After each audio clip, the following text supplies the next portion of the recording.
Disclaimer: ini adalah video tugas kelompok 2 dari mata kuliah Studi Islam Nusantara, yang beranggotakan 1. Budi Hardani, 2. Imam Mutarom, 3. Ricky Ardi.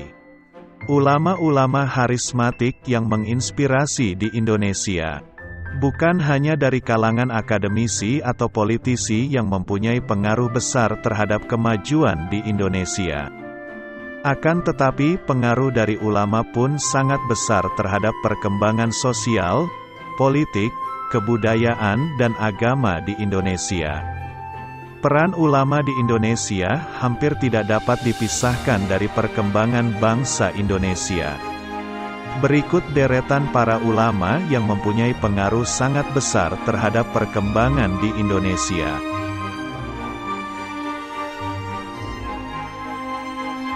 1. Kiai Haji Syekhona R. Muhammad Kholil adalah kiai harismatik dan guru dari para kiai di Indonesia. Ulama yang sering dipanggil Mbah Kholil ini berasal dari Bangkalan, Madura. Mbah Kholil merupakan tokoh yang mendidik para kiai besar seperti pendiri NU Kiai Haji Hasyim Asy'ari, pendiri Muhammadiyah Kiai Haji Ahmad Dahlan, Kiai Haji Mas Mansyur, Kiai Haji Wahab Hasbullah dan Kiai Haji Bisri Mustafa. 2. Kiai Haji Hasyim Asy'ari adalah pendiri Nahdlatul Ulama. Ini merupakan ulama yang pernah berjuang melawan penjajah saat pendudukan Belanda dan Jepang di Indonesia serta pemimpin pesantren Tebuireng Jombang, Jawa Timur. Mbah Hasyim pernah menimba ilmu di Mekah kepada Syaikh Ahmad Hatib Al-Minangkabawi. 3. Kiai Haji Ahmad Dahlan adalah pendiri pergerakan organisasi Muhammadiyah. Ini juga dikenal ikut berjuang saat perlawanan melawan penjajah. Pada saat pendudukan Jepang, Ahmad Dahlan mempelopori masyarakat Indonesia untuk dapat menentukan nasibnya sendiri dari kekangan penjajah. Ahmad Dahlan juga dianggap sebagai pelopor kesetaraan derajat di antara pria dan wanita pada saat itu. 4. Kiai Haji Mas Mansyur adalah salah satu ulama yang berasal dari Surabaya dan pernah menjabat sebagai Ketua Umum Muhammadiyah pada Kongres Muhammadiyah ke-26. Mas Mansyur menjadi salah satu tokoh pergerakan kemerdekaan Indonesia dan seorang pahlawan nasional. Mansyur menamatkan pendidikannya di Al-Azhar Mesir hingga kemudian ia pun menjadi salah satu pengurus besar organisasi Sarekat Islam. Dalam masa kemerdekaan Indonesia, Mas Mansyur terkenal sebagai salah satu anggota dari 4 serangkai yaitu Ki Hajar Dewantara, Soekarno, Muhammad Hatta dan Mas Mansyur. 5. Kiai Haji A. Wahab Hasbullah. Wahab Hasbullah merupakan seorang ulama dengan pemikiran sangat terbuka dan modern pada zamannya. Wahab merupakan salah satu pendiri dasar-dasar kepemimpinan dalam organisasi NU.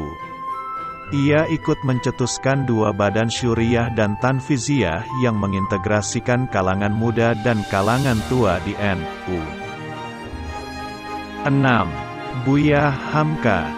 Ulama revolusioner ini merupakan ulama yang sangat terkenal melalui beberapa karya besar di bidang keagamaan. Karya-karya tersebut bukan hanya menyangkut persoalan agama saja akan tetapi terbentang luas dalam sejumlah bidang, termasuk sastra dan masalah sosial politik. Buya Hamka bernama lengkap Haji Abdul Malik Karim Amrullah.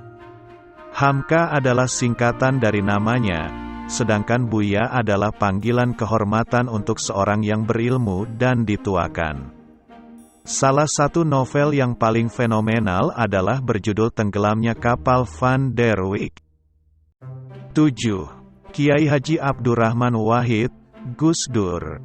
Gus Dur adalah sosok kiai yang pernah menjabat sebagai Presiden Republik Indonesia keempat, mantan Ketua Umum NU dan cucu dari pendiri NU Kiai Haji Hasyim Asy'ari. Meski semasa hidupnya dikenal kontroversial, namun Gus Dur menjadi salah satu tokoh dari kalangan Islam yang bisa diterima semua kalangan agama di Indonesia. 8. Kiai Haji Idam Khalid adalah ulama tersohor yang pernah memimpin NU selama 32 tahun ini, termasuk sebagai salah satu ulama berpengaruh di Indonesia. Selain pernah menjabat sebagai Ketua Umum NU tahun 1952 sampai tahun 1984. Idam Khalid juga pernah menjabat sebagai Ketua MPR dan DPR. Di pemerintahan dirinya pernah menjabat sebagai Wakil Perdana Menteri pada Kabinet Ali Sastro Amijoyo II dan Kabinet Ampera di masa Orde Lama. 9. Kiai Haji Imam Zarkashi Gontor adalah salah satu pionir lembaga pendidikan Islam di Indonesia, di mana sistem pendidikannya banyak dicontoh oleh berbagai pondok pesantren di tanah air yang mengembangkan sistem pendidikan di Ponpes Gontor yang banyak mencetak alumninya menjadi para pemuka agama, politisi dan para pakar di Indonesia. Terima kasih sudah menonton video kami, kurang lebihnya kami minta maaf.